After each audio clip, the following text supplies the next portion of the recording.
exciting times for the industry. Run me through how you look at the consolidation theme that is currently underway.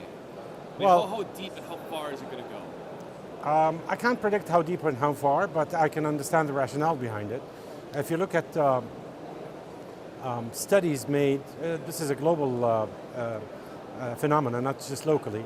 There is quite a strong correlation between the size of the bank and the return on equity. So the larger the bank, the more it is able to deliver returns. And obviously also the more it is able to fund the technology developments that are required by banks, which have become quite sizable. And so for these reasons, size matters, and there is an advantage to having a larger size bank. We were speaking with the CEO as well earlier on, and we were trying to get a sense of whether conversations were happening with other banks to try and get a bit of a foothold, because you're losing market share. But apparently that is not the case. That is not the case for sure. I promise you it is not the case. Then how do you regain market share? What does your strategy look like for the bank? Well, if any analyst would tell you, Samba has a lot of dry gunpowder.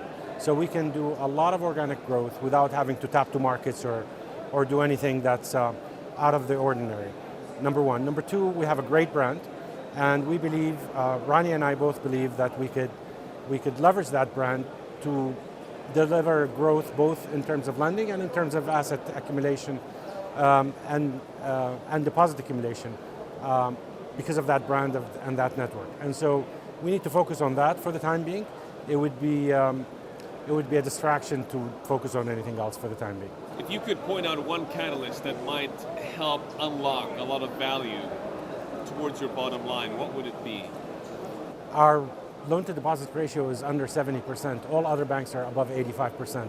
We have a lot of dry gunpowder. We just have to deploy it in a proper fashion. You think you have been a little bit too conservative? Is it time to take on a little bit more risk? It's philosophical. The country went through quite a remark. Everybody knows we went through a recession. How deep it was, I believe it was quite deep. So the old leadership of the bank decided to kind of stay on the sidelines a little bit, not be aggressive, wait out the recession. Thanks to them, they delivered to me a very clean balance sheet, and now we could do a lot of interesting things with it.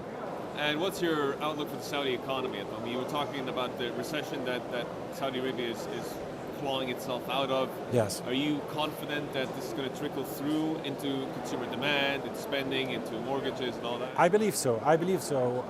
I think what happened in the Saudi economy over the past 3 years is it has become much more efficient. What do I mean by efficient? I mean a dollar spent by the government, how much economic activity does it create? And I believe, we don't have specific numbers, but I believe that has gone up significantly. Evidence, in fact, we have now nearly 500,000 women employed in the marketplace.